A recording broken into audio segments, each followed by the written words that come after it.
Hi everyone. So today's a big day. I'm finally picking up the 2018 Mustang GT Convertible.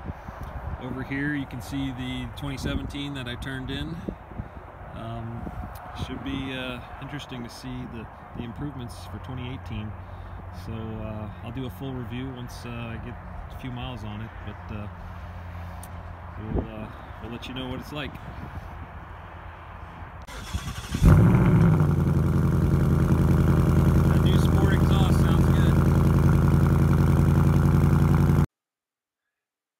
So I recorded this the day after I got the car. It was just a horrible windy and cold day and the audio didn't come out very well, so I'm having to re-record the audio. But anyway, my initial impressions on this car is, wow, this is a lot quicker than the 2017. When I left the dealer, it's right off the interstate, so as I got to the entrance ramp, I just hit it and the first thing that came to mind was, wow, this thing is noticeably faster than the 2017. So even though it's only 25 horsepower more, that's not a real noticeable difference in horsepower, but when you drive it, you really feel the difference. So my initial impression with 60 something miles on it is this thing is a beast. So anyway, the video here, just starting a little walk around and just pointing out some of the differences here with the front end. It's lower. You can see the lights. I just hit the unlock button on the key. You can see the new 3-bar in the headlights. The fog lights are integrated into the turn signals now. And I'll switch back to the audio that I recorded during the video here in a second.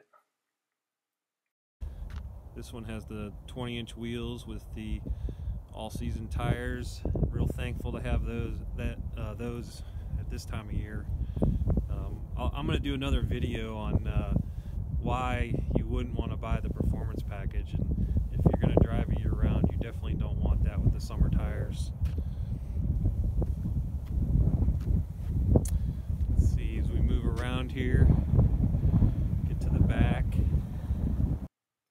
So here I'm talking about the sport exhaust, or the active exhaust option. It's just a great option. It's really amazing how you can go from normal, reasonable exhaust to aftermarket loud exhaust with the flip of the switch. I'm very, very impressed with it.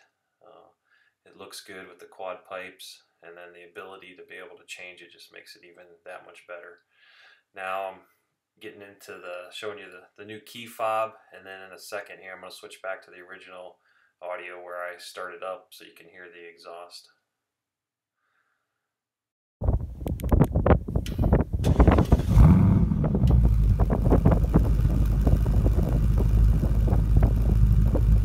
It has a great sound to it.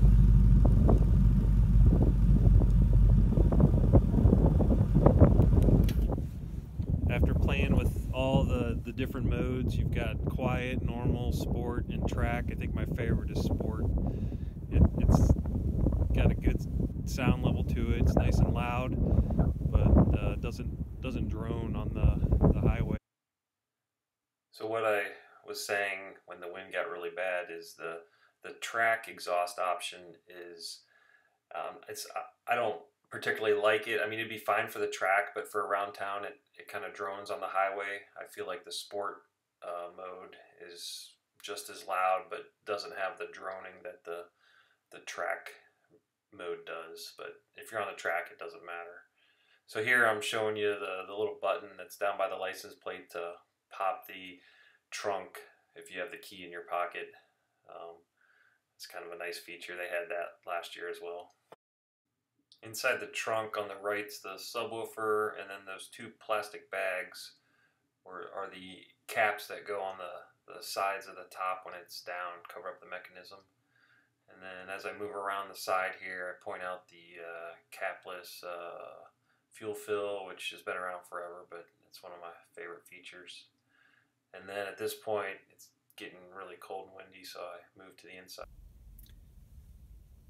So I'm in the car here, and I'm not sure if you guys can see this, but the start-stop button is lighted, and it kind of has like a heartbeat to it, where the light goes on and off there.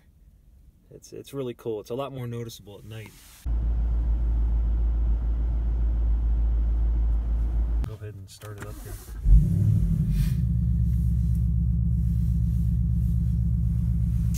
So one of the, well, you see the dash come to life there. It's pretty cool.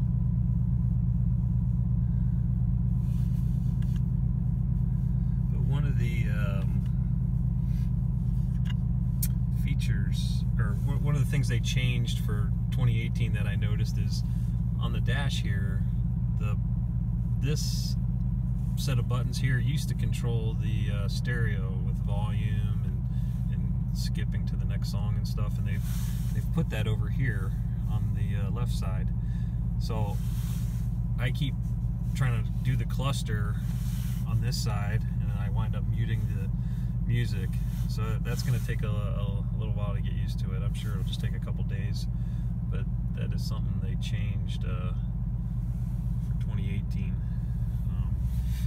But anyway, so the new dash, basically to get to a lot of these new functions, you just press the Mustang button, and then you have the My Mode, where you can kind of change what you want to see on the dash, and you can add the My Mode.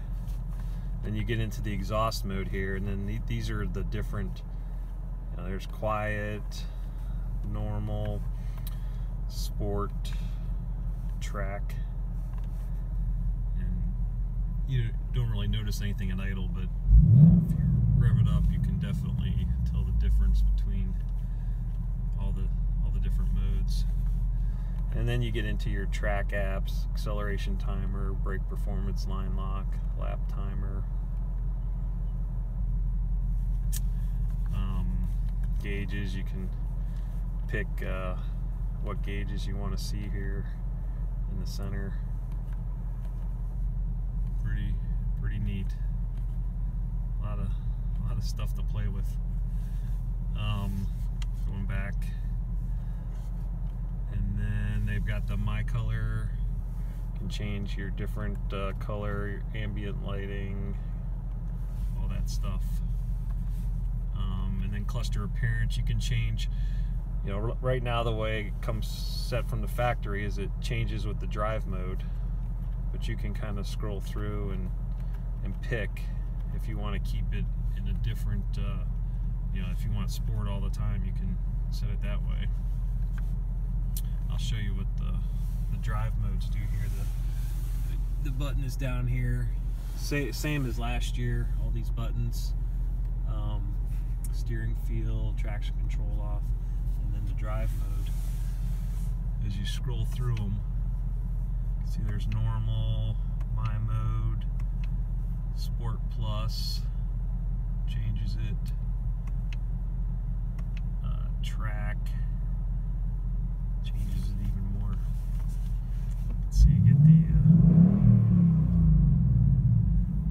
the horizontal tachometer there, drag strip, snow wet, and then back to normal. Another new feature for this year over here on the thing, you can see this is the new lane keeping feature, and you can turn that on or off. You see the little lane keeping come up there, and when you're on the road, if it detects the lines, it'll keep you from drifting off there. Other new feature here is the heated steering wheel. They've added a button right there. Turn that on and off.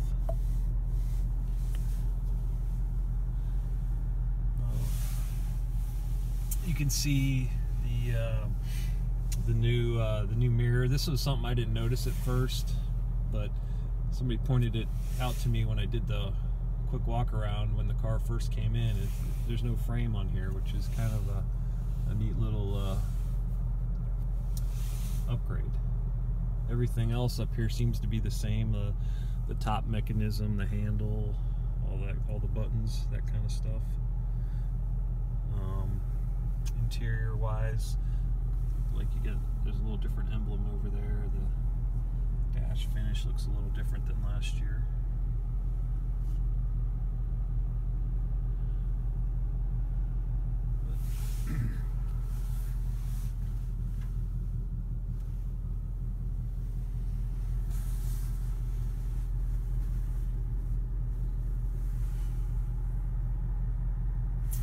So in the sink in here, I think you've got a few new features. This is similar to last year. You have the travel link.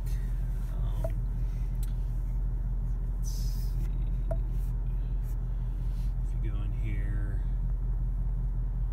you've got the Wi-Fi and hotspot, so you can set all that up through the Ford Pass app.